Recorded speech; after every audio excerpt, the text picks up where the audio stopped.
Les questions d'actualité, les récentes décisions gouvernementales, les échanges se sont menés ce 30 mars entre le gouvernement et les médias, et cela sans langue de bois. Plusieurs questions évoquées, notamment la promotion immobilière avec l'avant-projet de loi adopté en Conseil des ministres. L'instrument devrait permettre un assainissement du milieu et le gouvernement y compte bien. Le compte-rendu du point de presse avec Roger Kamé Sekouzongo. Un pas de plus vers l'assainissement de la pratique de la promotion immobilière et la fin des graves dérives de cette activité au Burkina Faso. C'est l'assurance donnée par Mikailou Sidibé, ministre de l'Urbanisme, des Affaires foncières et de l'Habitat, à ce rendez-vous entre le gouvernement et la presse nationale et internationale. L'adoption du projet de loi ce 29 mars par l'exécutif burkinabé émane de sa volonté à lutter contre l'accaparement des terres, à assurer une meilleure gestion du foncier national et aussi à préserver les terres cultivables pour les générations actuelles et futures. Cette loi en gestation comporte plusieurs innovations.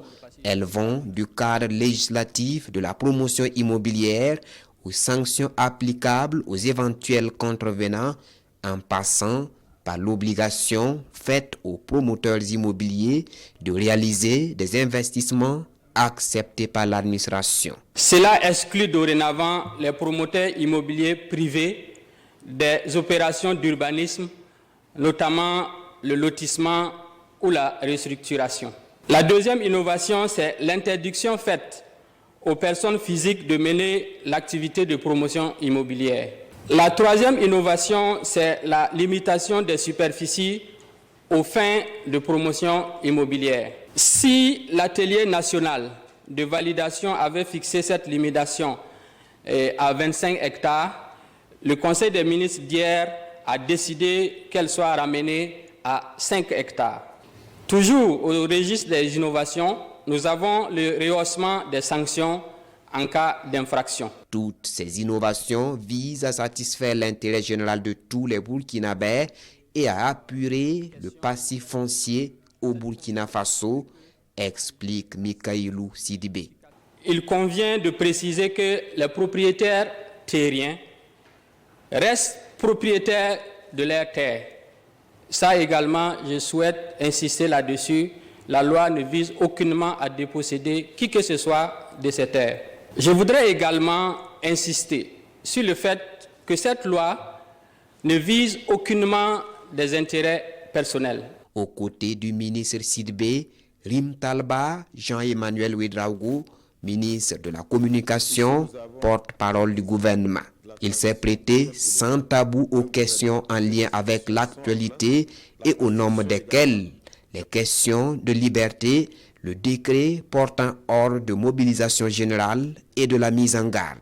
Sur toutes ces questions, le ministre Ouedraogo s'est voulu on ne peut plus clair. Le Burkina est en guerre et le gouvernement se fera toujours le devoir de s'assumer face aux multiples attaques des fondements de la nation.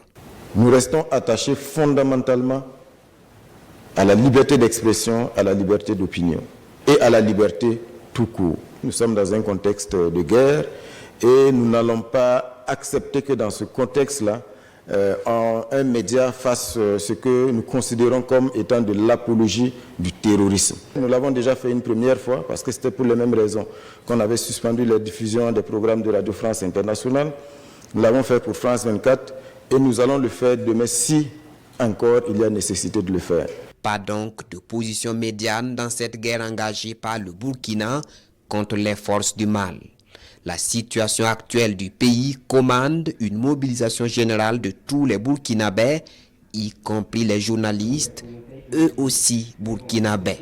Mais attention, prévient Jean-Emmanuel Ouedraogo, il ne s'agit pas de chanter les louanges des autorités de la transition. Il faut juste sauver l'espace qui garantit les libertés individuelles d'opinion et d'expression, ajoute le porte-parole du gouvernement.